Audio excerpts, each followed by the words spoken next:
이광철도 피고인 예약. 와, 어저께 나온 뉴스. 이성윤이 피고인 예약을 했다는 겁니다. 이거 정말 박수치고 싶을 정도의 빅 뉴스였어요. 아마 이 문재인이 나 잘했지, 뭐든지 잘했지 이러면서 막 자기 이 기자회견 막 하고 나서 막 자기네들끼리 하이파이브 하면서 와 잘하셨습니다 막 이러는데 딱 수사심의회 검찰 수사심의회에서 이성윤이를 기소 결정을 했답니다 막 이런 거고 뒷목 잡았을 겁니다. 자, 어저께 이제 이 뉴스가 몇몇 언론에서는 이제 크게 이제 나오긴 했지만은 이건 굉장한 빅 뉴스, 아주 중요한 뉴스입니다. 자, 일단은요, 현역이에요. 이성윤이가 서울지검 중앙지검장이에요. 근데 현역이 이제 기소가 돼서 피고인이 되는 거예요. 그러니까 재판정에 딱 중앙지검장이 서고요. 그 다음에 검사가 이래서 이 사람 저래서 이성윤이란 사람은 엄벌을 쳐야 됩니다 이러면서 막 기소 변을 얘기하고요. 그 다음에 이제 변호사가 눈치 보고 그 다음에 재판장이 서울중앙지검장 꼴 좋다 이러고 이제 보고 있는 이런 상황이죠. 이게 여러분 냉정하게 얘기하면 꿈이냐 생시냐, 이게 무슨 판타지 영화냐, 판타지 영화의 한 장면이냐, 이렇게 볼 일입니다. 전 세계 어느 나라를 가더라도요, 서울중앙지검장, 사실 말이 지검장이지 검찰총장 그 세컨맨이나 마찬가지예요. 이런 사람이 피고인으로 말하자면 예비 범죄자로서, 예비 범죄자가 아니라 그냥 범인으로서 법정에 서는 거예요. 자, 이 이성윤의 이 문제, 이성윤은 말하자면 김학의 사건, 여기에 대해서 이 직권남용을 했고 수사를 방해했다.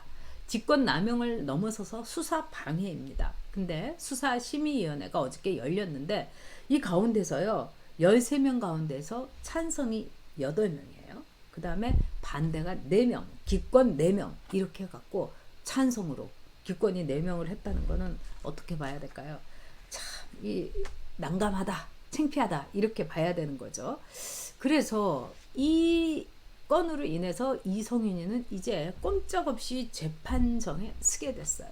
그리고 수사심의위원회에서 이성윤이가 직접 여기에 출석을 해가지고 원래 얼굴 내미는 거 좋아하지 않는 사람이라는데 막 변호를 한 겁니다. 이거는 더 수사를 해봐야 되고 나는 너무 억울하고 어쩌고 저쩌고 했어요. 그런데 수사심의위원회에서 두 번째 한 게 이제 수사 더 이상 할 거 없다, 조사할 것 없다, 이거 종결이다 이러면서 얘는 기소해라 이렇게 넘겨버렸어요.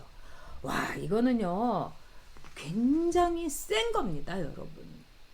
그리고 보나 마나 이성윤이라는 애가 직권남용과 더불어서 현직 중앙지검장이 어떻게 수사 방해를 할 수 있는가 생각해보세요.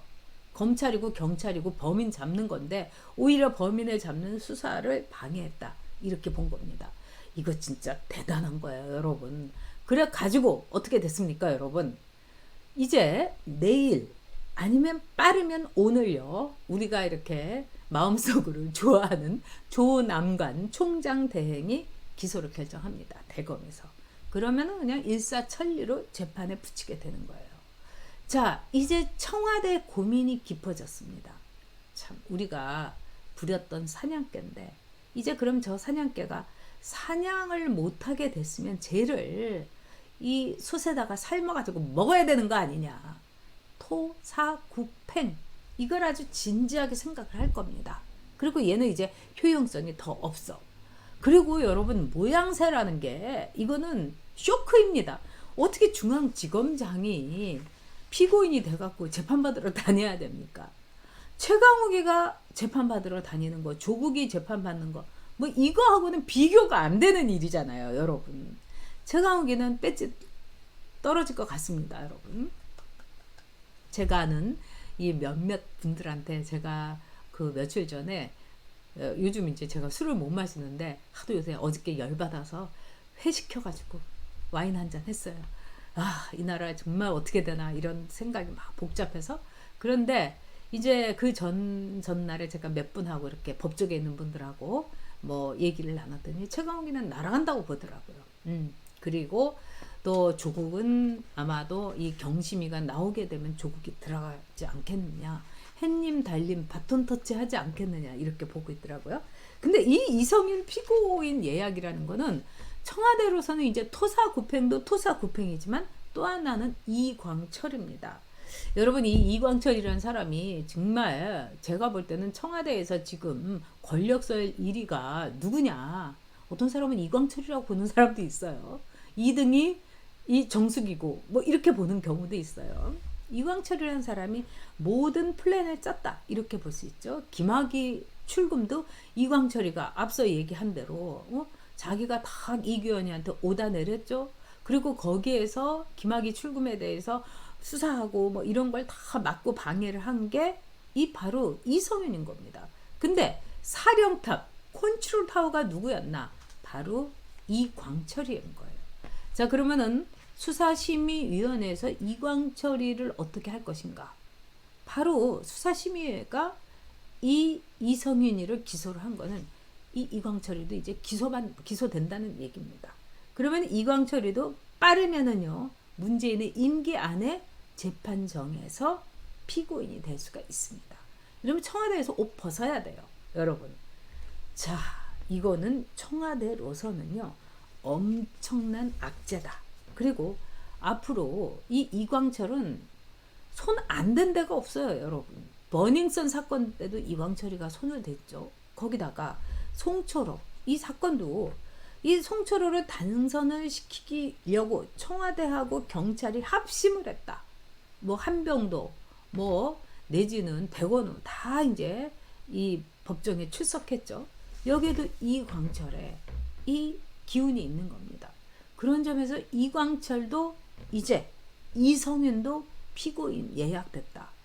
자, 우리가 김명수라는 정말 희대의 다시는 경험해보고 싶지 않은 이 대법관을 맞아가지고 대법원장을 맞아가지고 우리의 법치 형태가 흐트러졌습니다. 그리고 선거를 통해서 권력을 잡은 파시즘 정권은 특징이 뭐냐? 사법부를 장악하고 수많은 법률을 만들어서 법의 얼개 속에서 우리를 꼼짝 못하게 합니다. 남국이가 내려고 하는 포탈의 알고리즘 이 법 이것도 마찬가지예요.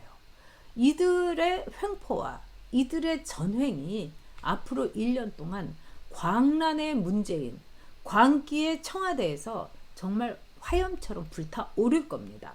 그래서 저는 여러분들에게 이제 뭐 이성윤, 이광철, 피고인 예약 이거를 떠나가지고 정말 여러분 각오 단단히 하셔야 됩니다. 그러기 위해서는요. 지금 우리가 대선을 가기까지 우리가 똘똘 뭉쳐가지고 우리의 화력을 집중시키고 빨리 이제 이 5인 집합이 끝나야 될 텐데 참 이 5인 집합을 묻고 있는 이유도 뭐겠습니까? 전애들이 자기네들의 반대하는 온갖 시위와 온갖 광화문의 이 공포 여기로부터 자기네들을 이렇게 방어막을 치기 위해서 하는 거 아니겠습니까? 이 5인 집합이라는 거는 결국은 문재인 산성이다. 이렇게 볼 수도 있겠습니다.